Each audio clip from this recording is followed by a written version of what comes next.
Examples आहेत ते आपण डायरेक्टली आपण इथं ते परत लिहून घेतले आणि परत त्यांना सोडवण्यापेक्षा आपण काय करूया तर डायरेक्टली आपण ह्याच्यामध्ये सोडूया, कशामध्ये, बुकमध्ये सोडूया. ठीक आहे. आता आपण बघूया काय लिहिले. Electric furnace takes current of 5 ampere when connected to 230 volt 60 hertz supply. If it is used for 2 hours in a day, calculate required power and energy for 30 days. म्हणजे एक इलेक्ट्रिक फर्नेस आहे, तो काय करतो, 5 एम्पियरचा करंट घेतो, काय, when connected to 230 volt 60 hertz supply. आपल्या घरामध्ये जे सप्लाय येतो डोमेस्टिक म्हणजे आपण किंवा होम्स म्हणतो आपण ज्यांना, त्याच्यामध्ये काय असतो 230 वोल्टचा सप्लाय असतो. ठीक आहे. तर if it is used for 2 hours a day, म्हणजे ती फक्त तो सप्लाय आपण 2 तासासाठी दिवसातनं वापरला. ठीक आहे. तर calculate required power and energy for 30 days. म्हणजे तर 30 दिवसासाठी किती युनिट्स ऑफ एनर्जी यूज होईल ते काढा म्हणून सांगितले. तर आपल्याला काय काय दिलेलं आहे ह्याने, तर करंट दिला आहे, व्होल्टेज दिलं आहे, फ्रिक्वेन्सी दिल्या, किती दिवसातनं यूज होतं हे दिलं आहे आणि किती दिवसासाठी यूज होतं हे दिले. ठीक आहे. हे आपल्याला ते पॉईंट्स दिलेले आहेत. आपल्याला करंट आपण कशानं डिनोट करतो रे, तर आयनं डिनोट करतो. व्होल्टेज कशानं डिनोट करतो, व्हीनं डिनोट करतो. फ्रिक्वेन्सी एफनं डिनोट करतो. पहिल्याचं जे सगळं ह्याचं आणि ह्याचं कसं आहे, पहिलं जे इनिशियल लेटर आहे की नाही तेच घेतलेलं आहे. ठीक आहे. आणि आपण हा जे करंट आहे फक्त तो करंट आपण आयनं डिनोट करतो. ठीक आहे. सीनं डिनोट करतो, आयनं डिनोट करतो. तर आपण हाय तसं लिहून घेतलं. आपल्याकडे जे गिवन आहे ह्याच्यामध्ये काय विशेष आहे, काय हाय ते लिहायचं आहे फक्त. I is equal to 5 ampere, V is equal to 230 volt, F is equal to 60 hertz, hours per day म्हणजे काय दिवसातनं किती यूज होतं. ठीक आहे. If it is use for 2 hours in a day, म्हणजे दिवसातनं किती यूज होतो, तर 2 तास. किती दिवसासाठी यूज होतो ते विचारले. टोटल डेज यांनी सांगितले 30 दिवस. ठीक आहे. हे आपण गिवन लिहून घेतलं. आता आपल्याला काय करायचं आहे, पॉवर काढायच्या. पॉवरचा फॉर्म्युला काय आहे, तर व्ही इंटू आय आहे. हे मी तुम्हाला सांगितलेलं आहे. P is equal to V into I. तुम्हाला शिकवलेल्या गोष्टी आहे. ठीक आहे. मागच्या लेक्चरमध्ये जर बघितलं नसलं तर तुम्ही बघा. P is equal to V into I हे तुम्हाला शिकवलेलं आहे. ठीक आहे. तर आता आपल्याला काय व्होल्टेज किती दिलेलं आहे आपल्याला, आता 230 वोल्ट दिलेलं आहे आणि फ्रिक्वेन्सी किती दिलेली आहे, व्ही इंटू आय सांगितले आपल्याला, फॉर्म्युला आहे आपला. तर व्होल्टेज 230 वोल्ट आणि करंट आपल्याकडे किती आहे, तर 5 एम्पियरचं करंट आहे. तर 230 इंटू 5 केला तर P is equal to 1150 watt आलं. आता आपल्याला एनर्जी कॅल्क्युलेट करायची. तर एनर्जीचं फॉर्म्युला आपल्याला इथं तुम्हाला दाखवलेलं मी, power into time, P into T. ठीक आहे. तर पी लिहिलं, पी इंटू आता टाईम किती आहे रे, टाईम त्यांनी काय सांगितले 2 तास दिवसातले आणि 30 दिवस महिन्याचे सांगितले. त्यामुळं हे दोन्हीच्या दोन्ही आपल्याला लिहून घ्यायला पाहिजे इथं. ठीक आहे. दिवसाचं किती आणि महिन्याचं किती. त्यामुळं therefore E is equal to काय येणार, पॉवर आपल्या आल्या 1150 आहे तशी, दिवसातले 2 तास म्हणून 2 आहे तसं लिहिलं, किती दिवसासाठी 30 म्हणून ते 30 लिहिलं. ठीक आहे. तर आपलं किती आलं रे, 69,000 वॅट हावर हे आलं आपलं युनिट. ठीक आहे. हे आपले जे एक्झाम्पल्स आहे ते 4 मार्काला, कधी कधी 8 मार्काला असे विचारले जातात. त्यामुळे किती फॉर्म्युला सांगा याच्यामध्ये, एक आणि हा दुसरा. ठीक आहे. हे 2 फॉर्म्युल्यानं तुम्हाला मिळतात 4 मार्क्स आणि तुम्ही जे थेरी वाचत असता, रट्टा मारत असता, ठीक आहे, ह्या गोष्टींनी तुम्हाला मिळतात किती 4 मार्क्स. ते पण थेरी येईल की नाही माहीत नाही, खरे MCQ असे येतच असतात. कुठलं नाही कुठलं फक्त चेंजेस कशामध्ये करतात, तर व्हॅल्यूमध्ये चेंजेस करतात. ठीक आहे. तर आपल्याकडे काय आलं 69,000 वॅट हावर. आता आपल्याला हे किलो वॅट हावरमध्ये करायचं असलं, किलो म्हणजे काय रे, तुम्ही 1 किलो साखर आणायला गेलं तर तुम्ही काय म्हणता, त्याला 1 किलो साखर द्या आणि साखर दिसतोपर्यंत तुम्ही त्या मीटरकडे बघता. ठीक आहे. वेटचं जे मीटर असतं त्याकडे बघता. 1च्या पुढं 3 शून्य आले की काय म्हणता, तो पॅक करायला घेतो आणि तुम्ही पण गप बसता. तेच 999 असलं तर होतं आहे का रे 1 किलो, नाही होत. ठीक आहे. तर ते 3 शून्य ज्या वेळेला पुढे येतात त्यावेळेला काय म्हणतो आपण व्हॅल्यूच्या पुढं कुठल्याही, तर ते 1 किलो झाला. ठीक आहे. तर आता इथं आपल्याला काय करायचं आहे, 69,000 वॅट हावरचं किलो वॅट हावर करायचं आहे. ठीक आहे. के म्हणजे काय, किलो. ठीक आहे. तर मग काय करणार आहे, ह्याला इंटू 10⁻³ केलं. ठीक आहे. आणि 10⁻³ केल्यावर काय आलं, नुसतं 69 आलं. आणि ह्याचे आपण 3 शून्य घालून त्याला काय दिलं, त्याच्या वाटण्याचं किलोचं के दिलं आणि ह्याचं वॅट हावर आहे तसं. ठीक आहे. 69 किलो वॅट हावर म्हणजेच काय रे, तर 69 युनिट्स. ठीक आहे. एवढंच झालं. ठीक आहे. तर हे एक्झाम्पल झालेलं आहे आपलं. आता आपण नेक्स्ट एक्झाम्पल बघणार आहे. तर नेक्स्ट एक्झाम्पल काय रे, इलेक्ट्रिक गिझर सांगितलेलं नाही, गिझरचं सांगितलं आहे. Is rated at 230 volt 3 kilowatt. ते कितीचा व्होल्टेज आपण पहिला एक्झाम्पल वाचून घेऊया. Calculate the hot resistance and current taken by it also calculate electric units consumed by it when operated 1 hour daily for 30 days. म्हणजे 230 वोल्टचा गिझर आहे, 230 वोल्टवर चालणारा 3 किलोवॅटचा. ठीक आहे. तर कॅल्क्युलेट द हॉट रेजिस्टन्स आणि करंट टेकन बाय इट. त्याचं hot resistance आणि current त्याने किती घेतला आहे हे आपल्याला कॅल्क्युलेट करायचं आहे. Calculate electric units consumed by it. आपण आता मगाशी युनिट्स काढलेलेच आहे तिथं. ठीक आहे. युनिट्सला कुठले कुठले फॉर्म्युले वापरले हे पण तुम्ही बघितलं आहे. ठीक आहे. Calculate electric units consumed by it when operated 1 hour daily. आता मगाशीचं किती होतं अरे, तर 2 hour डेली सांगितलं. हा किती सांगितलं 1 hour डेली. इथं पण मगाशी 30 दिवसासाठी सांगितलं ना, इथं पण आणि 30 दिवसासाठी सांगितलं. ठीक आहे. हा 1 hour डेली आणि 30 दिवसासाठी. हा किती आहे 2 hour डेली आणि किती दिवसासाठी 30 दिवसासाठी. परत आपण काय करणार आहे, आहे तसं लिहून घेणार. व्होल्टेज जे आहे ते 230 वोल्ट लिहून घेतलं. आता किलोवॅट कशाचं युनिट आहे रे, पॉवरचं युनिट आहे. ठीक आहे. पॉवर आपण कशामध्ये मोजतो तर वॅटमध्ये मोजतो. जर किलो असलं म्हणजे जर 3 शून्य असली पुढं तर आपण काय करतो रे, त्याला किलोचं चिन्ह देतो. ठीक. तर पॉवरचं युनिट वॅट आहे खरं तर, पण त्यापुढं 3 शून्य लिहिण्यापेक्षा त्यांनी काय लिहिलं आहे, किलो लिहिलं आहे. ठीक आहे. Power is equal to 3 kilowatt लिहिले. हवर्स किती आहेत तर 1 तास आहे. टोटल दिवस किती आहे तर इथं 30 दिवस आहे. ठीक आहे. आता कॅल्क्युलेट काय करायला सांगितले, पहिल्यांदा त्याने हॉट रेजिस्टन्स सांगितलं आहे. ठीक आहे. तर हॉट रेजिस्टन्स करण्यासाठी आपण काय करणार आहे, पॉवरचा फॉर्म्युला आपण वापरणार P is equal to V² divide by R. ठीक आहे. तर V² डिवाइड बाय R हा जो फॉर्म्युला आहे पॉवरचा, हे लक्षात ठेवा तुम्ही. थोड्याफार गोष्टी कशा लक्षात ठेवायला लागतात. ते कन्सेप्च्युअली सांगा म्हटलं तर मी तुम्हाला ते कन्सेप्च्युअली पण सांगू शकतो, पण त्याचं डेरिव्हेशन लई मोठं होतं. ठीक आहे. इथं लिहिलेलं आहे मी. आता V is equal to I into R आपण हा पण फॉर्म्युला बघितलेला आहे. ठीक आहे. I इज इक्वल टू हेच आता I इथं लिहिलं आणि हे V त्याच्या खाली रेशोला लिहिलं तर काय होणार V डिवाइड बाय R झालं. आता R तुम्हाला वरती आणायचं तर काय करायला लागणार, I खाली घ्यायला लागणार. ठीक आहे. तर R वरती घेतलं तर I खाली घेतलं. R is equal to V divide by R. ठीक आहे. आता इथं बघा P is equal to I² R झालं घेतलं, हा फॉर्म्युला आहे. ठीक आहे. P is equal to V into I हा पण फॉर्म्युला आहे. V म्हणजे काय असतं रे, तर V is equal to I into R असतं.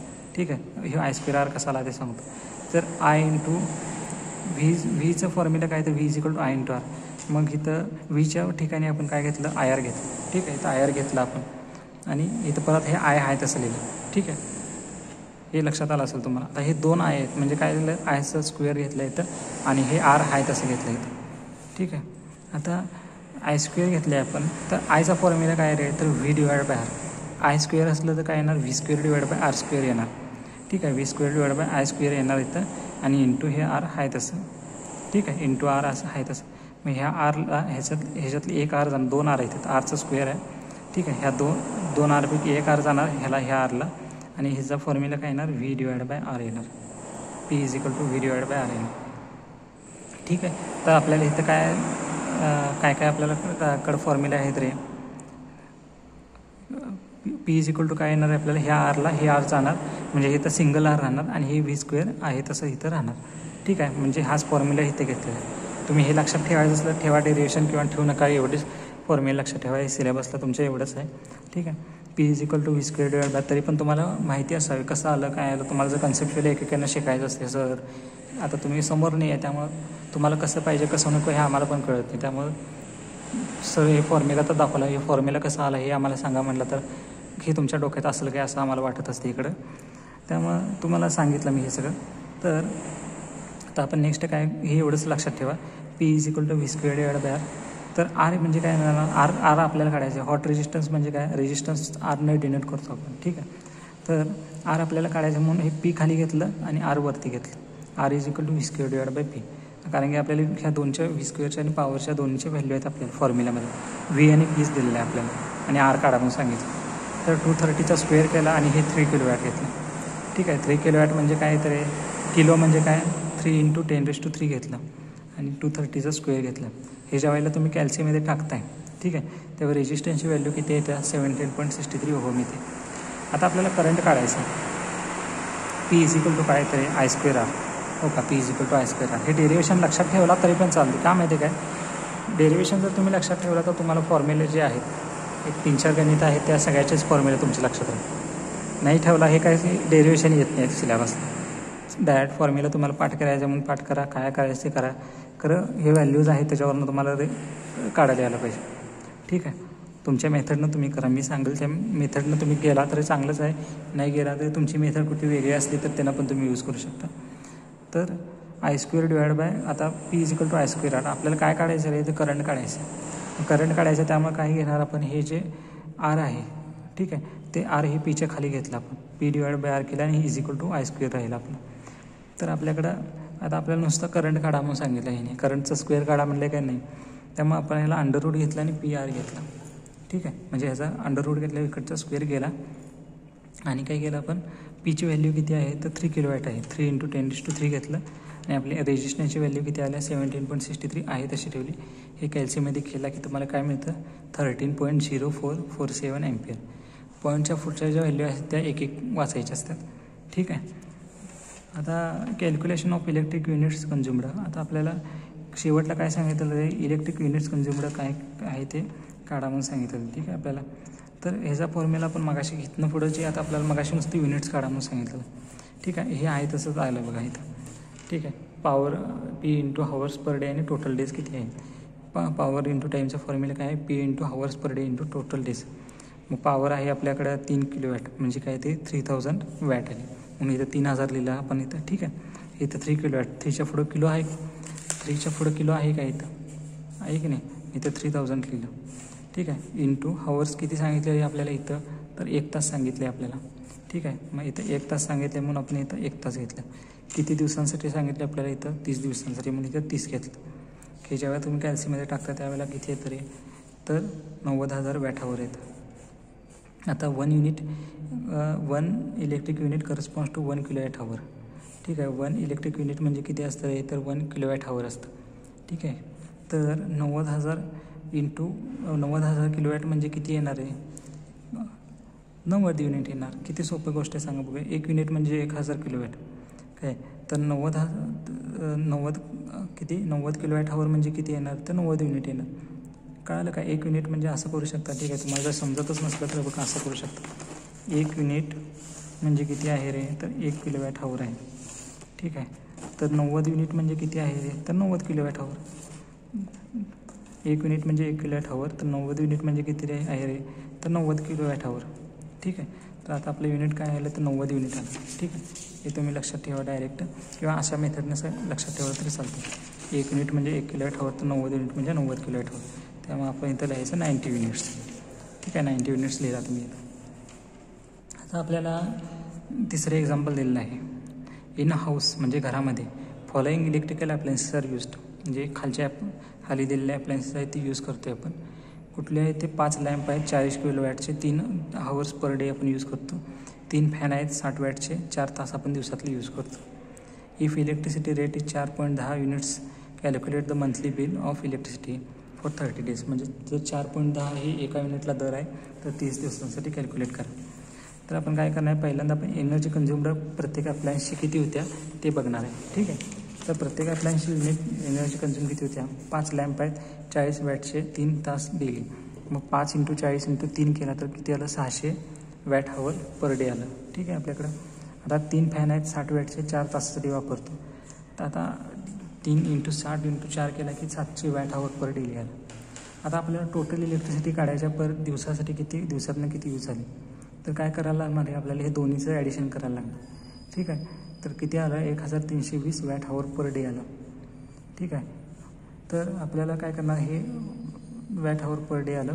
आपल्याला हे जर काय करायचं असलं kWh करायचं असलं तर आपल्याला 3 पॉईंट पुढे घ्यायला लागणार 1 2 3 मग इथं येणार टिंब 1.32 ठीक आहे kWh पर डे आलं. आता आपल्याला टोटल इलेक्ट्रिसिटी किती दिवसासाठी काढायची आहे तर 30 दिवसासाठी काढायची म्हणून गुणिले काय केलं आपण याला 30 केलं म्हणजे इंटू 30 केलं तर आपल्याकडे किती आलं रे 39.6 kWh आलं ठीक आहे. 1 युनिट म्हणजे किती 1 kWh तर 39.6 kWh म्हणजे किती रे 39.6 युनिट्स पर मंथ ठीक आहे. एवढंच आलं आपल्याला. आणि आपल्याला काय सांगितलेलं पुढं जाऊन तर 4.10 एका युनिटचा दर आहे तर 39.6 युनिटचा किती दर येणार डायरेक्ट आहे तसं 39.6 ना या 4.10ला काय करायचं मल्टिप्लाय करायचं आपण ठीक आहे. मल्टिप्लाय म्हणजे गुणिले ठीक आहे. इंग्लिश मिडियमचे थोडे असतात मराठी मिडियमचे थोडे असतात ठीक आहे त्यामुळे सांगायला लागते दोन्ही पण.